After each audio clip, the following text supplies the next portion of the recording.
كيفكم كلكم اليوم؟ بهذا الفيديو حبيت اعملكم هيدا اللوك اللي كتير سوفت ورومانسي.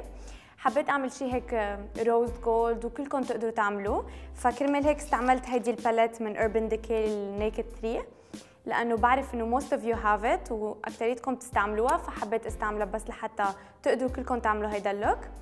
و I hope you guys like this makeup. أنا كتير حبيته، ما كنت متوقعة إني أحبه بس كتير حبيته.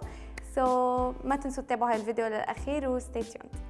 رح أبدأ أول شي بهيدا البرودكت اسمه Nivea Men After Shave Balm، وأكيد سامعين عنه كتير. السبب اللي حاستعمله هو لأنه فيه مادة جليسرين، والجليسرين هو مثل الجلو تبع الميك اب، بيخلي الفاونديشن وكل شي يثبت منيح ويضاينكم كل النهار.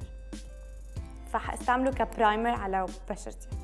نيكست رح استعمل هذا الفاونديشن من ميك اب فور ايفر الالترا اتش دي فاونديشن، ورح احط هذا الكونسيلر من ماك وهذا البرو لونج وير كونسيلر والشيد NC 15 و 1 2 3.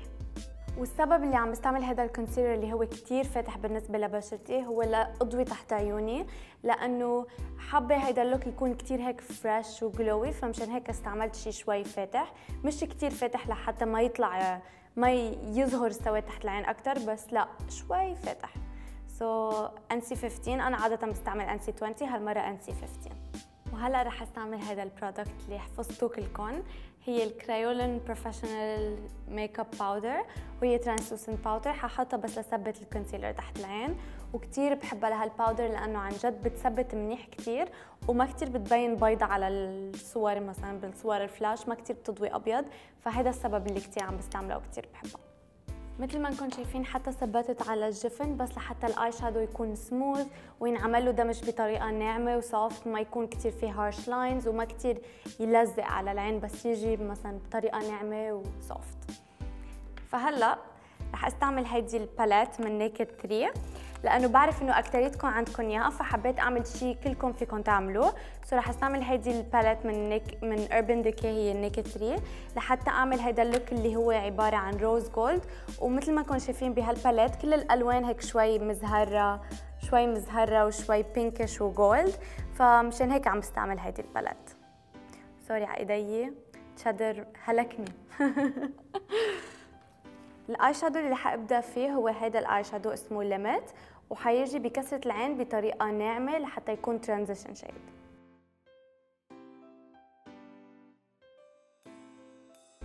وهلا رح استعمل هذا الاي شادو اللي اسمه نونر، وهذا شوي هيك نفس لون ليميت بس شوي اغمق وديب اكثر. فهلا حاخذ هذا الاي شادو واحطه بكسرة العين بطريقه دقيقه اكثر، بس لحتى نعطي ديفينيشن لكسرة العين.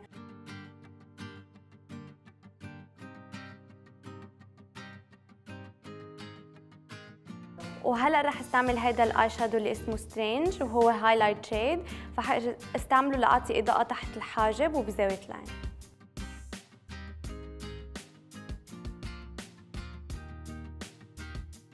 وهلا رح استعمل هذا الاي شادو اللي اسمه لاير، وححط شويه فيكس بلس على البرش بس لحتى يظهر اكثر، ورح احطه عند الجفن المتحرك. اللاير.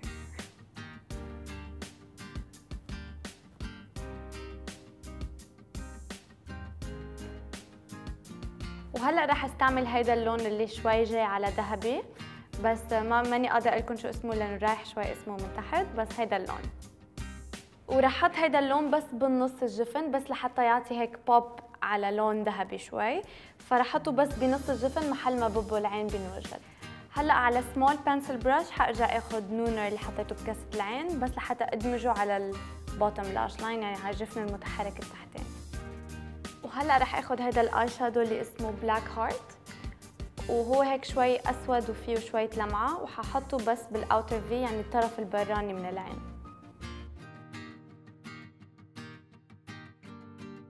وهلا رح اخذ هيدا البودر ايغيزي ستار باودر من ميك اب فور ايفر، ولونه لحظه لا اعرفكم شو لونه 92 6، وهيك لونه شوي بينك روز جولد، فرح احطه محل ما حطيت الجولد هلا بس لحتى يبين اكثر ولحتى يعطي شويه لمعه حلوه لللوك. وهلا رح استعمل هيدي الباودر برونزر من نارز واسمه لاجونا، ورح يخلص تقريبا هيك شكله. حيخلص وانتهى يعني.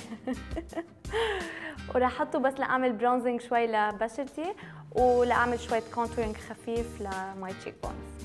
وهلا عن جديد عم بستعمل برش جديده لاعمل برونزنج لبشرتي وكثير عم بحبها، هي ستيبلينج برش من مورفي ورقمها M436 وكثير عم بحبها لانه عم تعمل هيك بلندنج ودمج للبرونزر بطريقه كثير ناعمه وكثير حلو، فما كنت متوقعه من حالي حبها بس كثير حبيتها. وراح استعمل هيدي الباليت من مورفي برشز وهي 9B باليت اللي فيها بلاشز، وحاستعمل هيدا البينك بلاش. والبلاشز هون كتير بيجمنتد، يعني اذا بتضربوا الريشه بس ضربه واحده بيطلع كتير برودكت عليها، فراح نستعمل انجق من هيدا البلاش بس لحتى نعطي شويه بينك لكراسي خدودنا يكون شوي مزهرين. وهلا رح استعمل هيدا الهايلايتر من ماك اسمه او دارلينج، رح اعمل هايلايتنج لكراسي خدود بس لحتى نضويهم شوي ونبين هيك جلوي ومضويين ومنورين. هلا رونفلي. وهلا رح استعمل هيدي الماسكارا من لوريال اللاش اركيتكت 4D، هي واتر بروف، حاطها على رموشي من فوق ورموشي من تحت.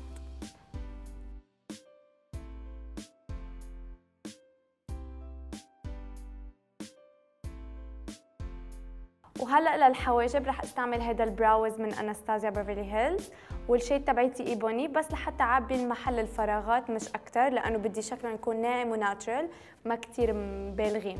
وهلا للرموش حاستعمل هول الرموش من هاوس اوف فلاشز اسمهم بودوار، وهن كثير هيك فليرتي وناعمين وكيوت، فمشان هيك رح استعملهم لهاللوك بس لحتى يكملوه ويبينوا هيك ناعمين وحلوين. حبيتوا هول الرموش اخر فتره، انا كثير حبيتهم. كنت كثير اعلق على الهاوس اوف لاشز ايكونيك، بس بعد ما اكتشفت هول البودوار حسيتهم انعم واحلى، فكتير حبيتهم اخر فتره، فاذا حبيتهم بليز اكتبوا لي بالكومنتس. بعد ما حطيت الرموش استعملت هيدا اللونج لاستنج ليكويد الاينر من ارت ديكو بس لخبي محل الفراغات من زاويه العين وفوق اللاشز بس لحتى خبي الباند تبعت اللاشز. وهلا بالنسبه لللبس حاستعمل اول شيء هيدا الليب لاينر من نيكس برقمه دولي بينك. حعبي ماي لبس يعني شفافي وعبيهم من جوا، يعني اعمل لهم اوتلاين وعبيهم من جوا، وبعدين حاخلط هول التو ليبستكس من اناستازيا بيفرلي هيلز اللي اسمهم بارتي بينك وبيور هوليوود بس لاعمل لون هيك شوي مزهر خفيف.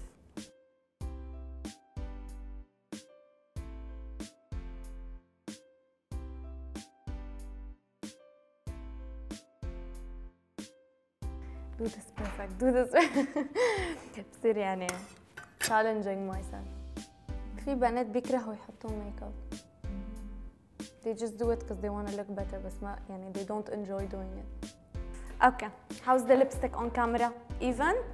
That's it for this video. بتمنى يكون عجبكم هيدا اللوك That's it for this video. بتمنى يكون عجبكم هيدا اللوك الناعم، كتير بيظهر الملامح الناعمة بوجهكم. بتمنى يكون عجبكم، ما تنسوا تكتبوا لي comments، ما تنسوا حيدا لهالجملة، ما تنسوا تعملوا لي لايك وسبسكرايب وحتى تعملوا له شير لهالفيديو مع your friends and family. Thank you all for watching وبشوفكم ب my next tutorial. Bye bye guys.